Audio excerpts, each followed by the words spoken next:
ನಮಸ್ತೆ ಎಲ್ಲರಿಗೂ. ನಾನು ಈ ವಿಡಿಯೋ ಮಾಡ್ತಾ ಇರೋದು ಮೊನ್ನೆ ವಿಡಿಯೋದ ಒಂದು ಮುಂದುವರಿದ ಭಾಗ. ನಿಮ್ಗೆ ಗೊತ್ತಿರ್ಬೋದು, ಸೌಜನ್ಯ ಹೋರಾಟಗಾರರ ಪರ ವರದಿ ಮಾಡ್ತಾ ಇದ್ದ ಯುನೈಟೆಡ್ ಮೀಡಿಯಾ ಅಭಿಷೇಕ್, ಅವನು ಹಾಕಿದ ಒಂದು ವಿಡಿಯೋಕ್ಕೆ ನಾನೊಂದು ಹಾಕಿದ ಕಮೆಂಟ್ಗೆ ಕೆಟ್ಟದಾಗಿ ನನಗೆ ರಿಪ್ಲೈ ಮಾಡ್ತಾನೆ, ನೀನು ಮಾರಿಕೊಂಡವಳು. ಇನ್ನೊಂದು ಅದಕ್ಕೆ ಮುಂದುವರಿದ ಭಾಗವಾಗಿ, ನಾನು ಡೀಲ್ ಆಗಿದ್ದೀನಿ, ನನ್ನ ಅಪ್ಪ KMC ಮಣಿಪಾಲ ಹಾಸ್ಪಿಟಲಲ್ಲಿ ಅಡ್ಮಿಟ್ ಆಗಿದ್ದಾರೆ. ನಾನು ಹೇಳ್ತಾ ಇದ್ದು, ಫಸ್ಟ್ ಆಫ್ ಆಲ್ ನಾನು ಇದಕ್ಕೆ ಹಲವಾರು ಬಾರಿ ಆನ್ಸರ್ ಮಾಡಿದ್ದೀನಿ. ನಾನು ಡೀಲ್ ಆಗಿದ್ದರೆ, ಧರ್ಮಸ್ಥಳ ಗ್ಯಾಂಗ್ ಜೊತೆ ಡೀಲ್ ಆಗಿದ್ದರೆ ಅದಕ್ಕೆ ನೀವು ಸಾಕ್ಷಿ ತೋರಿಸಿ. ಒಂದೇ ₹1 ನಾನು ಧರ್ಮಸ್ಥಳದ ಕಡೆಯವರಿಂದ ತಗೊಂಡಿದ್ದರೆ ಅದಕ್ಕೆ ನೀವು ಸಾಕ್ಷಿ ತೋರಿಸಿ. ನಿಮಗೆ ಬೇಕಿದ್ದರೆ ನಾನು ಪ್ರಮಾಣ ಮಾಡೋಕ್ಕೂ, ಯಾವ ಪ್ರಸಿದ್ಧ ಪುಣ್ಯಕ್ಷೇತ್ರದಲ್ಲಿ ನಾನು ಬಂದು ಪ್ರಮಾಣ ಮಾಡೋಕ್ಕೆ ರೆಡಿ ಇದ್ದೀನಿ. ನಾನು ಧರ್ಮಸ್ಥಳ ಕಡೆಯವರಿಂದ ₹1 ದುಡ್ಡನ್ನು ಕೂಡ ತಗೊಂಡಿಲ್ಲ. ದೇವರ ದಯದಿಂದ ಅಂತಹ ಪರಿಸ್ಥಿತಿ ನನಗೆ ಬಂದಿಲ್ಲ. ಫಸ್ಟು. ಇನ್ನು ದೇವರನ್ನು ನಂಬದವರಿಗೆ ನನ್ನ ಅಕೌಂಟ್ ಸ್ಟೇಟ್ಮೆಂಟ್, ಈಗ ಅಮೌಂಟ್ ಟ್ರಾನ್ಸಾಕ್ಷನ್ ಅಕೌಂಟ್ ಥ್ರೂನೇ ಆಗಿರುತ್ತೆ. ನನಗೆ 3 ಅಕೌಂಟ್ ಇದೆ ಕರ್ನಾಟಕ ಬ್ಯಾಂಕಲ್ಲಿ. ಮಿನಿಮಮ್ ಬ್ಯಾಲೆನ್ಸ್ ಇಟ್ಕೊಂಡಿದ್ದೀನಿ ಅಷ್ಟೇ. ಒಂದು ಇನ್ಶೂರೆನ್ಸ್, ಅದರಲ್ಲಿ ಒಂದು ಇನ್ಶೂರೆನ್ಸ್ ಪಾಲಿಸಿ ಇದೆ, ಅದಕ್ಕೋಸ್ಕರ. ಇನ್ನೊಂದು ನನ್ನ ಸ್ಯಾಲ್ರಿ ಅಕೌಂಟ್ ಇದೆ ಕೋಟಕ್ ಬ್ಯಾಂಕಲ್ಲಿ. ಇತ್ತೀಚೆಗೆ ನಾನು ಈ ವರ್ಷ ಮಾಡಿಕೊಂಡ ಒಂದು account bank of Baroda BTM ಬ್ರ್ಯಾಂಚಲ್ಲಿದೆ. ಸೊ ಈ 3 ಅಕೌಂಟ್ ಸ್ಟೇಟ್ಮೆಂಟು ನನ್ನಲ್ಲಿದೆ. ಯಾರಿಗೆ ಬೇಕಾದರೂ ಓಪನ್ ಆಗಿ ನಾನು ಕಳಿಸ್ಕೊಡ್ತೀನಿ, PDF ಫಾರ್ಮಲ್ಲಿ ವಿತ್. ಅದರಲ್ಲಿ ನಿಮಗೆ ಎಲ್ಲ ಟ್ರಾನ್ಸಾಕ್ಷನು ಚೆಕ್ ಮಾಡ್ಬೋದು.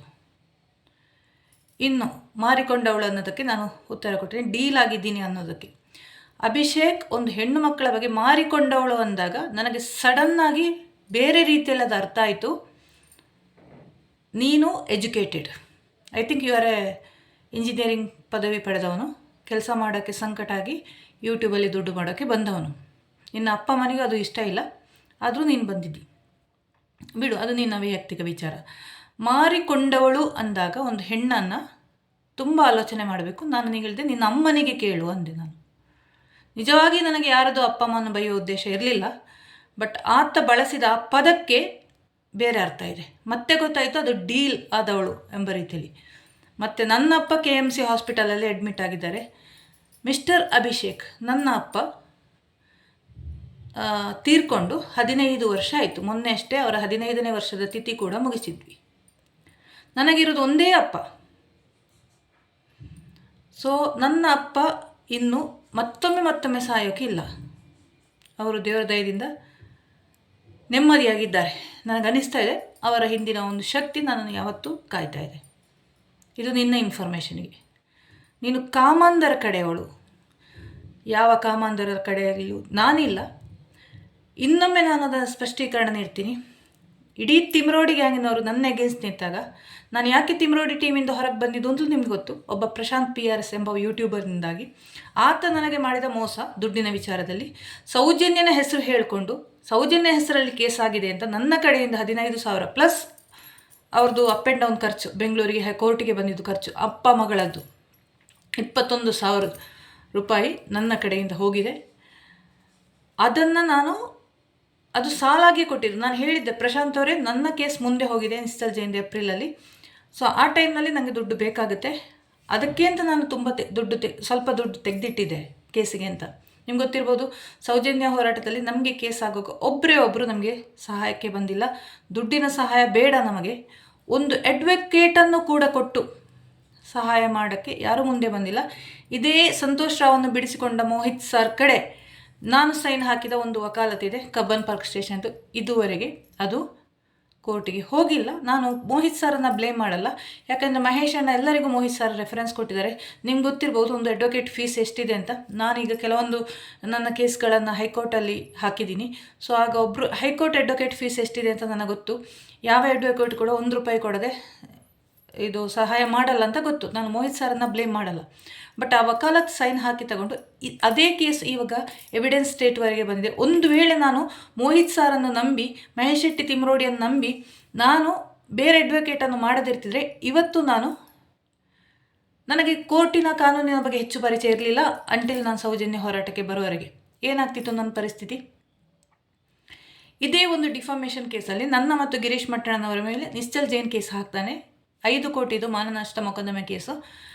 ಆ ಒಂದು ಸುಮಾರು 3 kg ತೂಗುವ ಒಂದು ಫೈಲನ್ನು, ಒಂದು ನೋಟಿಸ್ಗಳು ನಮಗೆ ಬರುತ್ತೆ. ಸರ್ ಇದನ್ನು ಏನು ಮಾಡಬೇಕು ಅಂದರೆ, ನಾನು ಅಂದ್ಕೊಂಡಿದ್ದೆ ಗಿರೀಶ್ ಮಟ್ಟಣ್ಣನವರಿಗೆ ಒಳ್ಳೆ ಜನ ಬೆಂಬಲ ಇದೆ, ಅವರಿಗೆ ಪೊಲೀಸ್ ಡಿಪಾರ್ಟ್ಮೆಂಟ್ನಾಗಲಿ ಕಾನೂನಿನಾಗಲಿ ಒಳ್ಳೆ ಅರಿವಿದೆ.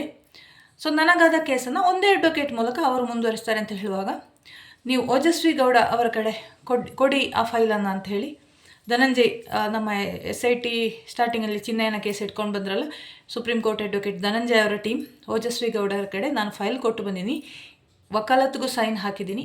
ಇವತ್ತಿನವರೆಗೆ ನನಗೆ ಯಾವುದೇ ಅಪ್ಡೇಟ್ ಇಲ್ಲ. 5 ಕೋಟಿಯ ಮಾನನಷ್ಟ ಮೊಕದ್ದಮೆ ಕೇಸ್. ಕೊನೆಗೆ ನಾನು ಆ ಫೈಲನ್ನಲ್ಲ, ಆ ಕೇಸ್ ನಂಬರನ್ನು ನನ್ನ ಪರ್ಸ್ನಲ್ ಅಡ್ವೊಕೇಟಿಗೆ ಹೇಳಿದಾಗ, ಮೇಡಮ್ ಬಿ ಕೇರ್ಫುಲ್ ಆಗಿರಿ, ಯಾಕಂದರೆ ಸಿವಿಲ್ ಕೇಸ್, ಅವರು ಪೇಪರ್ ಪಬ್ಲಿಕೇಶನ್ ಎಲ್ಲ ಕೊಟ್ಟಿದ್ದಾರೆ ನಮಗೆ ನೋಟಿಸ್ ಕಳಿಸಿದ ಹಾಗಾಗಿ. ಸೊ ನೀವು ದಯವಿಟ್ಟು ಬೇರೆ ಅಡ್ವೊಕೇಟನ್ನು ಹಿಡ್ಕೊಂಡು ಕೇಸ್ ಮುಂದುವರಿಸಿ ಅಂತ ನನಗೆ ಹೇಳಿದರು.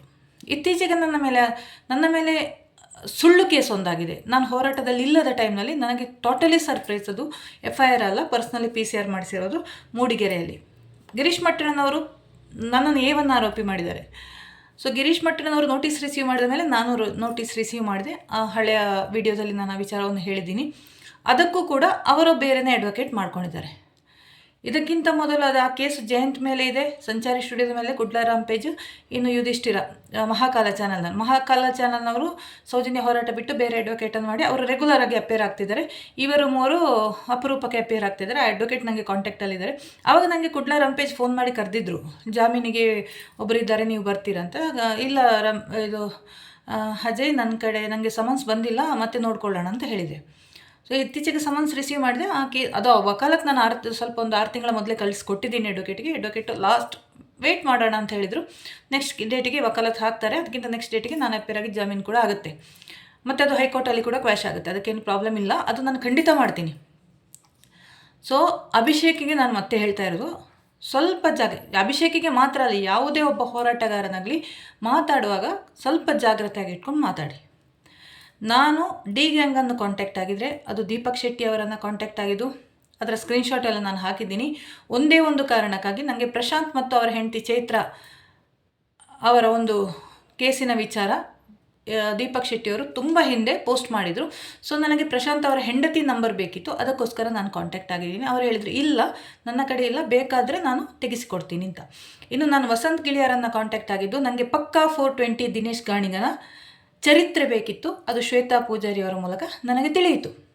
ಜೊತೆಗೆ ಸುಧೀರ್ ಮಲ್ಲಾಡಿಯವರ ಚರಿತ್ರೆಯೂ ತಿಳಿಯಿತು, ಪ್ರಶಾಂತನ ಚರಿತ್ರೆಯೂ ತಿಳಿಯಿತು. ಶ್ವೇತಾ ಪೂಜಾರಿಯವರಿಗೆ ದಯವಿಟ್ಟು ಯಾವುದೇ ಸೌಜನ್ಯ ಹೋರಾಟಗಾರರು ಆ ಹೆಣ್ಣು ಮಗಳಿಗೆ ತೊಂದರೆ ಕೊಟ್ಟರೆ ನನ್ನ ಬೇರೊಂದು ರೂಪ ನೀವು ನೋಡಬೇಕಾಗುತ್ತೆ. ಸದ್ಯಕ್ಕೆ ಯಾರೂ ತೊಂದರೆ ಕೊಡ್ತಾ ಇಲ್ಲ ಅಂತ ಅಂದ್ಕೊಂಡಿದ್ದೀನಿ. ಮತ್ತು ಇದೇ 420 ದಿನೇಶ್ ಗಾಣಿಗನ ಕೇಸು ಹೈಕೋರ್ಟಲ್ಲಿದೆ. ಆತ 22 ಲಕ್ಷ ರೂಪಾಯಿ ಬಿಸ್ನೆಸ್ ವಿಚಾರದಲ್ಲಿ ಮೋಸ ಮಾಡಿದ ಒಂದು ಕೇಸ್ ಹೈಕೋರ್ಟಲ್ಲಿದೆ. ಅದರ ವಿಚಾರ ತಿಳಿಯಿತು ನನಗೆ. ಸೊ ದಿನೇಶ್ ಗಾಣಿಗ ಪಕ್ಕಾ 420, ನೋ ಡೌಟ್. ನಾನು ಬೇಕಾದರೆ ಸಾಕ್ಷಿ ಸಮೇತ ನಿಮಗೆ ವಿಡಿಯೋದಲ್ಲಿ ಹೇಳ್ತೀನಿ ಅದನ್ನು. ಪ್ರಶಾಂತ್ ವಿಚಾರಗಳು ಬಹಳಷ್ಟು ನನಗೆ ತಿಳಿಯಿತು. ಆದರೆ ನಾನು ಪ್ರಶಾಂತಿಗೆ ಕೊಟ್ಟ, ಶೈಲಜಾ ಅಮರ್ನಾಥ್ ಮತ್ತು ಪ್ರಶಾಂತಿಗೆ ಕೊಟ್ಟ ಮಾತಿನ ಪ್ರಕಾರ ಮೇ 31ಕ್ಕೆ ನಾನು ಆ ಮ್ಯಾಟ್ರನ್ನು ಕ್ಲೋಸ್ ಸದ್ಯಕ್ಕೆ ಮಾಡಿದ್ದೀನಿ. ಬಟ್ ತೆಗಿತೀನಿ. ನನಗೆ ಒಂದು ವಿಚಾರ ಗೊತ್ತಾಗಬೇಕಿದೆ. ಸ್ವಲ್ಪ ನಾನು ಬ್ಯುಸಿಯಾಗಿದ್ದೀನಿ. ನೆಕ್ಸ್ಟ್ ನಾನು ಸೆಪ್ಟೆಂಬರ್ 3ರಿಂದ ಸೆಪ್ಟೆಂಬರ್ 10ರವರೆಗೆ ನಾನು ಉಡುಪಿಯಲ್ಲೇ ಇದ್ದೀನಿ. ಆವಾಗ ನಾನು ಇದರ ಬಗ್ಗೆ ಕರೆಕ್ಟ್ ತಿಳ್ಕೊಂಡು ನಾನು ನೆಕ್ಸ್ಟ್ ಪ್ರಶಾಂತದ ಕೇಸ್ ಬಗ್ಗೆ ಅಪ್ಡೇಟ್ ಮಾಡ್ತೀನಿ. ಯಾಕಂದರೆ ಪ್ರಶಾಂತಿನ ಒಬ್ಬ ಆತ್ಮೀಯ ಗೆಳೆಯ ಇತ್ತೀಚೆಗೆ 1 ತಿಂಗಳ ಹಿಂದಿನವರೆಗೆ ಪ್ರಶಾಂತ್ ಜೊತೆಗಿದ್ದವನು ನನಗೆ ಎಲ್ಲ ಸಾಕ್ಷಿ ಸಮೇತ ಕೆಲವೊಂದು ದಾಖಲೆಗಳನ್ನು ಕೊಡ್ತೀನಿ ಅಂತ ಹೇಳಿದ್ದೀನಿ. ಆದರೆ ನನ್ನ ವಿಚಾರದಲ್ಲಿ ಪ್ರಶಾಂತ್ ಸದ್ಯಕ್ಕೆ ಸುಮ್ಮನಿರೋದ್ರಿಂದ ನಾನು ಸುಮ್ಮನಿದ್ದೀನಿ.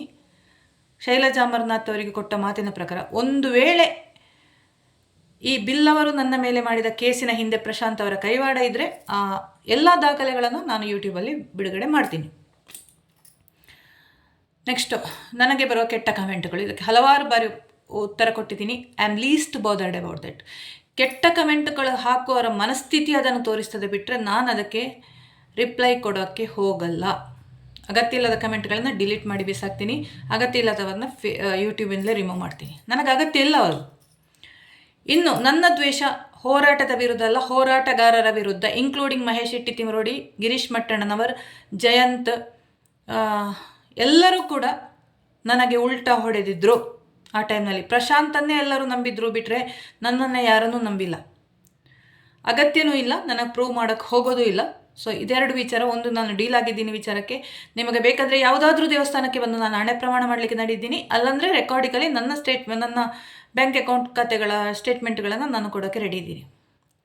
ಇನ್ನು ಡಿ ಗ್ಯಾಂಗ್ನ ಜೊತೆ ನಾನು ಸಂಪರ್ಕ ಖಂಡಿತ ಹೌದು, ಆದರೆ ನನಗೆ ಅಗತ್ಯ ಬೇಕಾದಲ್ಲಿ ಮಾತ್ರ. ಒಂದು, ನನಗೆ ಅಣ್ಣಾ ಬಾಂಡ್ ಯಾನೇ ಶ್ರೀನಾಥ್ ಶೆಟ್ಟಿ ಎಂಬ ವಿಕೃತ ಮನಸ್ಸಿನ ವ್ಯಕ್ತಿಯ ಮೇಲೆ 2 FIR ಮಾಡುವಾಗ ನನಗೆ ಅದರ ದಾಖಲೆಗಳು ಡಿ ಗ್ಯಾಂಗ್ ಕಡೆ ಇತ್ತು, ಅವನ ಅಡ್ರೆಸ್ ಡೀಟೇಲ್ಸ್, ಅದು ಕಾಂಟ್ಯಾಕ್ಟ್ ಬೇಕಿತ್ತು. ಮತ್ತು ನನಗೆ 2 ಕಮಿಷನರ್, ಅಂದರೆ ಮಂಗಳೂರಿನ ಕಮಿಷನರ್ ಮತ್ತು ಬೆಂಗಳೂರಿನ ಕಮಿಷನರನ್ನು ನಾನು ಭೇಟಿಯಾದಕ್ಕೆ ನನಗೆ ಅಪಾಯಿಂಟ್ಮೆಂಟ್ ಕೊಟ್ಟವರು ಡಿ ಗ್ಯಾಂಗಿನವರೇ. ಇದೇ ಮೋಹನ್ ಬೋಳಂಗಡಿಯವರು 2 ಕಡೆಯಿಂದಲೂ ನನಗೆ ಈ ಪೊಲೀಸ್ ಕಮಿಷನರ್ ಜೊತೆ ಅಪಾಯಿಂಟ್ಮೆಂಟ್ ತೆಗೆಸಿಕೊಟ್ಟಿದ್ದಾರೆ. ಅವರ ಒಂದು ಇದ್ರ ಸಹಾಯದಿಂದಲೇ ನನಗೆ FIR ಮಾಡೋಕ್ಕೆ ಆಗಿರೋದು. ಈ ಒಂದು ವಿಚಾರ ನಾನು ಹೇಳ್ತೀನಿ. ಆಮೇಲೆ ನಾನು ಈ ಬಿಲ್ಲವರ ವಿಷಯ ಬಂದಾಗ ನನಗೆ ದೀಪಕ್ ಶೆಟ್ಟಿ ಅವರು ಕಾಲ್ ಮಾಡ್ತಾರೆ, ನನಗೆ ಮಾಡ್ತಾರೆ, ನನ್ನ ಅಕ್ಕನಿಗೆ ಮಾಡ್ತಾರೆ, ಶುಭ ರೈ ಅವರು ಕಾಲ್ ಮಾಡ್ತಾರೆ. ದಯವಿಟ್ಟು ಕ್ಷಮೆ ಕೇಳಿಬಿಡಿ, ಬೇಡ ಅವರ ವಿಚಾರಕ್ಕೆ ಹೋಗಬೇಡಿ, ಬಾಕಿ ಯಾವ ಜಾತಿಯರಾದರೂ ತೊಂದರೆ ಇಲ್ಲ, ಬಟ್ ಈ ಒಂದು ಜಾತಿಯವರು ಖಂಡಿತ ನಿಮಗೆ ಪ್ರಾಬ್ಲಮ್ ಮಾಡ್ತಾರೆ, ಅರೆಸ್ಟ್ ಆಗೋ ಚಾನ್ಸಸ್ ಇದೆ, ದಯವಿಟ್ಟು ಮಾಡಿ ಕ್ಷಮೆ ಕೇಳಿಬಿಡಿ ಅಂತ. ನಾನು ನೋ, ಸತ್ರು ಕೂಡ ನಾನು ಕ್ಷಮೆ ಕೇಳಲ್ಲ ಆ ಒಂದು ಜಾತಿಯ ಮೇಲೆ. ಆ ಒಂದು ಜಾತಿಯನ್ನು ನನ್ನ ಅಂತಿಮ ಶ್ವಾಸ ಇರೋ ತನಕ ನಾನು ಕ್ಷಮಿಸಲ್ಲ. ಇದು ನಾನು ಮಾಡಿದ ಪ್ರತಿಜ್ಞೆ. ಯಾವುದೇ ಒಬ್ಬ ನನಗೆ ಟ್ರೂ ಕಾಲರಲ್ಲಿ ಪೂಜಾರಿ ಅಂತ ಬಂದರೆ, ಬಿಲ್ಲವರು ಅಂತ ಗೊತ್ತಾದರೆ, ನೋ ಕಮ್ಯುನಿಕೇಷನ್. ರಕ್ತ ಕುದಿತಾ ಇದೆ ನನಗೆ, ಬೇಡ ಆ ವಿಚಾರ ಇಲ್ಲಿ ನಿಲ್ಲಿಸೋಣ. ಇನ್ನೊಂದು ವಿಚಾರಗಳು ತುಂಬ ಇದೆ ಹೇಳೋಕ್ಕೆ, ಬಟ್ ವಿಡಿಯೋ ತುಂಬ ಇದು ಎಕ್ಸ್ಟೆಂಡ್ ಮಾಡೋ ಉದ್ದೇಶ ನನಗಿಲ್ಲ. ನನ್ನ ದ್ವೇಷ ಹೋರಾಟಗಾರರ ವಿರುದ್ಧ, ಹೋರಾಟದ ವಿರುದ್ಧ ಅಲ್ಲ. ಸೌಜನ್ಯಗೆ ಯಾವತ್ತೂ ಕೂಡ ನ್ಯಾಯ ಸಿಗಬಾರ್ದು ಅಂತ ನಾನು ಅಂದುಕೊಂಡೇ ಇಲ್ಲ. ಯಾಕಂದರೆ ಆ ವಿಷಯದಲ್ಲಿ ತುಂಬ ಕಷ್ಟ ನಷ್ಟಗಳನ್ನು ಒಂದು ಮಹಿಳೆಯಾಗಿ ಅನುಭವಿಸಿದವಳು ನಾನು. ಅದು ನನಗೆ ಗೊತ್ತು, ಕೆಲವೊಂದು ಹೋರಾಟಗಾರರಿಗೆ ಗೊತ್ತು. ನಿಯತ್ತಿನಲ್ಲಿ ನಾನು ಮಹೇಶ್ ಶೆಟ್ಟಿ ತಿಮರೋಡಿ ಅವರ ಜೊತೆ ಹೋರಾಟದಿಂದ ಹೊರಗೆ ಬರ್ತೀನಿ ಅಂತ ಕ್ಲಾರಿಫಿಕೇಶನ್ ಕೊಟ್ಟ ಮೇಲೂ ಇದ್ದೆ ಮಹೇಶ್ ನನಗೆ ಸಪೋರ್ಟಾಗಿ. ಆದರೆ ಮಹೇಶ್ ಶೆಟ್ಟಿ ತಿಮರೋಡಿಯವರು ಆ ಬಳಸಿದ ಒಂದು ಪದ ನನಗೆ ಮಾತ್ರ ಅಲ್ಲ, ಯಕ್ಷಗಾನ ಕಲಾವಿದರ ಮನೆಯ ಮಹಿಳೆಯರ ವಿರುದ್ಧನೂ ಅಸಭ್ಯವಾಗಿ ಮಾತಾಡಿದ್ದಾರೆ. ಆ ಒಂದು ಇದರಿಂದ ಮಹೇಶ್ ಶೆಟ್ಟಿ ತಿಮರೋಡಿಯವರು ನನಗೆ ಎಗೇನ್ಸ್ಟ್ ಆದರು. ಗಿರೀಶ್ ಮಟ್ಟಣ್ಣನವರು ಮೊದಲಿಂದಲೂ ಕಣ್ಣು ಮುಚ್ಚಾಲೆ ಆಟ ಆಡ್ತಾ ಬಂದವರು ನಮ್ಮ ಕೇಸ್ ವಿಚಾರಗಳೆಲ್ಲ ಬಂದಾಗ. ಸೊ ಇಲ್ಲ, ಪ್ರಸನ್ನಕ್ಕ ನನಗೆ ಸಪೋರ್ಟ್ ಮಾಡಿದ್ದಾರೆ, ಇಲ್ಲ ಅಂತ ಹೇಳಲ್ಲ. ಆದರೆ ಸಪೋರ್ಟ್ ಮಾಡಬೇಕಾದಲ್ಲಿ ಮಾತ್ರ, ಅದಕ್ಕಿಂತ ಹೆಚ್ಚು ನಾನು ಕಮ್ಯುನಿಕೇಷನ್ ಇಟ್ಕೊಂಡಿಲ್ಲ. ಬಟ್ ನನಗೆ ಒಂದು ವಿಷಯದಲ್ಲಿ ಬೇಜಾರಿದೆ, ಪ್ರಶಾಂತ್ ಮತ್ತು ನನ್ನ ನಡುವಿನ ಆ ಒಂದು ದುಡ್ಡಿನ ಸಮಸ್ಯೆಯನ್ನು ಬಗೆಹರಿಸಿದ್ರೆ ಅದರಲ್ಲಿ ಅವರ ಯೂಟ್ಯೂಬಲ್ಲಿ ಹೋಗಿ ಒಂದು ರಾಂಗ್ ಕ್ಲಾರಿಫಿಕೇಷನ್ ಕೊಟ್ಟರು. ಅನಿತಾ ಪ್ರಶಾಂತಿಗೆ ದುಡ್ಡು ಕೊಟ್ಟಿದ್ದು ವ್ಯವಹಾರಕ್ಕೆ ಅಂತ, ನಾನಲ್ಲ ವ್ಯವಹಾರಕ್ಕೆ ದುಡ್ಡು ಕೊಟ್ಟಿದ್ದು, ರವಿ ನಿಟ್ಟೆಯವರು. ಇದರನ್ನಿಬ್ಬರನ್ನ ಕನೆಕ್ಟ್ ಮಾಡಿದ್ದು ನಾನು ಪ್ರಶಾಂತಿಗೆ ದುಡ್ಡು ಕೊಟ್ಟಿರೋದು. ಒಂದು, ಅವರ ಮೇ ಬಿ ಆ ದುಡ್ಡನ್ನು ಅವರು ವೈಯಕ್ತಿಕ ಕಾರಣಗಳಿಗೆ ಬಳಸಿಕೊಂಡಿರ್ಬೋದು. ಇನ್ನೊಂದು, ಸೌಜನ್ಯ ವಿಚಾರಕ್ಕೆ ಕೇಸ್ ಆದಾಗ ಅಡ್ವೊಕೇಟಿಗೆ ಕೊಡೋಕ್ಕೆ ಅಂತ ನನ್ನಲ್ಲಿ ಕೇಳಿದರು. ನಾನು ಅದನ್ನು ನಂಬಿದೆ, ಬಟ್ ಅದು ಸುಳ್ಳು. ಯಾಕಂದರೆ ಪ್ರಶಾಂತ್ ಅವರ ಕೇಸನ್ನು ಹ್ಯಾಂಡಲ್ ಮಾಡ್ತಾ ಇರೋರು ಅಕ್ಷತಾ ಶೆಟ್ಟಿ ಅವರು. ನಾನು ಅಡ್ವೊಕೇಟಿಗೂ ಕಾಂಟ್ಯಾಕ್ಟ್ ಮಾಡಿದ್ದೀನಿ. ನಾನು ಕೊಟ್ಟ ದುಡ್ಡು ಅಕ್ಷತಾ ಶೆಟ್ಟಿಗೆ ಹೋಗಿಲ್ಲ, ಅದು ಅವರ ಬೇರೆ ವಿಚಾರಕ್ಕೆ ಅವರು ಬಳಸಿಕೊಂಡಿದ್ದಾರೆ. ಬಿಡಿ, ಬಹಳಷ್ಟು ವಿಚಾರಗಳು ಮಾತಾಡಲಿಕ್ಕಿದೆ. ಸೊ ಇದೆಷ್ಟು ಕ್ಲಾರಿಫಿಕೇಷನ್ ನಾನು ಕೊಡಬೇಕು ಅಂತ ಮೊನ್ನೆಯಿಂದ ಇದ್ದೀನಿ. ಇನ್ನು ಕೆಟ್ಟ ಕಮೆಂಟ್ಗಳು ಹಾಕೋರು ನನಗೆ ಒಂದು ಬಿಲ್ಲವ ಸಮುದಾಯದವರು, ಧರ್ಮಸ್ಥಳ ಗ್ಯಾಂಗಿನವರು ಯಾವತ್ತೂ ನನಗೆ ಕೆಟ್ಟ ಕಮೆಂಟ್ ನನ್ನ ಯೂಟ್ಯೂಬ್ ಚಾನಲಲ್ಲಿ ಹಾಕಿಲ್ಲ. ಅವರು ನನಗೆ ಎಗೇನ್ಸ್ಟ್ ಆಗಿಯೂ ಇಲ್ಲ ಇವಾಗ. ಇನ್ನೊಂದು, ಬುರುಡೆ ಗ್ಯಾಂಗಿನ ಸದಸ್ಯರು ಟೀಮ್ ತಮರೋಡಿ ಅವರು ನನಗೆ ಕೆಟ್ಟ ಕಮೆಂಟ್ ಹಾಕೋದು. ಇನ್ನೊಂದರಲ್ಲಿ ಕೆಲವು ಇದ್ದಾರೆ, ವೈಭವ್ ಸಾಲಿಯನ್ ಮತ್ತು ಒಬ್ಬ ಚಂದ್ರಶೇಖರ್ ಅಂತ ಒಬ್ಬ ಬರ್ತಾನೆ. ಕೆಲವೊಂದು ಕ್ರಿಮಿಗಳು, ಪೀಡೆಗಳಿದೆ. So full of social media ನನಗೆ ಶತ್ರುಗಳಿದ್ದಾರೆ. ಒಂದು ಟೀಮ್ ತಿಮರೋಡಿಯವರು, ಬುರುಡೆ ಗ್ಯಾಂಗಿನವರು, ಧರ್ಮಸ್ಥಳದವರು ಕೆಲವು ಮಂದಿ. ಐ ಥಿಂಕ್ ನೋ, ಅವರು ಯಾರು ನನ್ನ ಕಾಂಟ್ಯಾಕ್ಟಲ್ಲಿ ಇಲ್ಲ ಇವಾಗ. ಅವರು ಹಾಕಿದ ಕೇಸ್ಗಳನ್ನು ನಾನು ಎದುರಿಸ್ತಾ ಇದ್ದೀನಿ. ನನಗೆ ಪುನೀತ್ ಕೆರೆ ಹೇಳಿದರು, ನಿಮಗೆ ರಾಜಿ ಮಾಡ್ಕೊಳ್ಬೋದಲ್ಲ ಧರ್ಮಸ್ಥಳದವರು. ಇಲ್ಲ ಸರ್, ನಾನು ರಾಜಿ ಮಾಡ್ಕೊಳ್ಳಲ್ಲ, ಕೇಸ್ ಫೈಟ್ ಮಾಡ್ತೀನಿ ನಾನು, ನೋ ಪ್ರಾಬ್ಲಮ್. ಸೊ ಅದೆಲ್ಲ ಏನು ಅಂತ ಅಪರಾಧಿ ಶಿಕ್ಷೆ ಆಗುವಂಥ ಕೇಸ್ಗಳೇನಲ್ಲ, ಸತ್ಯ ನನ್ನ ಕಡೆ ಇದೆ. ಸೊ ನಾನು ಫೈಟ್ ಮಾಡ್ತೀನಿ ಅಂದೆ. ಯಾವ ಕಾರಣಕ್ಕೂ ನಾನು ಸೋಲೊಪ್ಪಿಕೊಳ್ಳೋಳು, ಹೇಳಿದ ಮಾತನ್ನು ಹಿಂದೆ ತಗೊಳ್ಳೋಳು ನಾನಲ್ಲ. ಸೊ ನನ್ನ ಹೋರಾಟ ಈಗ ಬುರುಡೆ ಗ್ಯಾಂಗಿನ ವಿರುದ್ಧ, ಇನ್ನು ಈ ಬಿಲ್ಲವರ ವಿರುದ್ಧ ಖಂಡಿತ ಮುಂದುವರಿಯುತ್ತದೆ. ಮತ್ತು ನನಗೆ ಧೈರ್ಯ ಇಲ್ಲ ತುಂಬ ಹೇಳಿ, ಧೈರ್ಯ ಇರೋದ್ರಿಂದಲೇ ಇಲ್ಲಿವರೆಗೆ ಜೀವಂತ ಬದುಕಿದ್ದೀನಿ, ಇನ್ನೂ ಎದುರಿಸ್ತೀನಿ. ಮತ್ತು ಕೆಲವೊಂದು ಸೌಜನ್ಯ ಹೋರಾಟಗಾರರು ನನ್ನ ಜೊತೆ ಕಾಂಟ್ಯಾಕ್ಟಲ್ಲಿದ್ದಾರೆ. ಅದರ ಹೋರಾಟದ ವಿಷಯ ನಾವು ಮಾತಾಡಲ್ಲ, ಜಸ್ಟ್ ಕೆಲವೊಂದು ವ್ಯವಹಾರಕ್ಕಾಗಿ ಮಾತ್ರ. ಯಾಕಂದರೆ ನನಗೆ ಸಪೋರ್ಟಿಗೆ ನಿಂತವರು, ಪ್ರಶಾಂತ್ ಅವರ ವಿಚಾರದಲ್ಲಿ ನನಗೆ ಸಪೋರ್ಟಿಗೆ ನನ್ನ ಪರವಾಗಿ ನಿಂತ ಕೆಲವು ಸೌಜನ್ಯ ಹೋರಾಟಗಾರರಿದ್ದಾರೆ. ಈವನ್ ಬಿಲ್ಲವರ ಒಂದು ಗಲಾಟೆ ಆಗುವಾಗಲೂ ನನ್ನ ಸಪೋರ್ಟಿಗೆ, ಬಿಲ್ಲವ ಸಮುದಾಯದಲ್ಲಿ ಇದ್ದವರು ನನ್ನ ಸಪೋರ್ಟಿಗೆ ಕೆಲವರು ನಿಂತಿದ್ದಾರೆ. ಸೊ ಅವರ ಜೊತೆ ನಾನು ಕಾಂಟ್ಯಾಕ್ಟಲ್ಲಿದ್ದೀನಿ. ಸತ್ಯ ತಿಳ್ಕೊಂಡವರು, ಅದು ಮುಂದುವರಿಯುತ್ತದೆ. ಬಟ್ ಸೌಜನ್ಯ ಹೋರಾಟಕ್ಕೂ ನನ್ನ ಪರ್ಸ್ನಲ್ ಕಾಂಟ್ಯಾಕ್ಟಿಗೂ ಏನಿಲ್ಲ. ನಮ್ಮ ಮಾತುಕತೆಯಲ್ಲಿ ಸೌಜನ್ಯ ಹೋರಾಟದ ವಿಚಾರ ಚರ್ಚೆ ಆಗುವುದಿಲ್ಲ. ಸೊ ಏನಾದರೂ ಕ್ಲಾರಿಫಿಕೇಷನ್ ಇದ್ದರೆ ಮುಕ್ತವಾಗಿ ನನ್ನ ಯೂಟ್ಯೂಬಲ್ಲಿ ಕಮೆಂಟ್ ಹಾಕ್ಬೋದು. ಕಮೆಂಟ್ ಬಾಕ್ಸ್ ಓಪನ್ ಇದೆ. ಐದರ್ ಪಾಸಿಟಿವ್ ಆರ್ ನೆಗೆಟಿವ್. ಪಾಸಿಟಿವ್ ಕಮೆಂಟ್ಗಳನ್ನು ನಾನು ಸ್ವೀಕರಿಸ್ತೀನಿ, ನೆಗೆಟಿವ್ ಕಮೆಂಟ್ಗಳು ನಿಮಗೆ ರಿಟರ್ನ್. ಸೊ ಧನ್ಯವಾದಗಳು.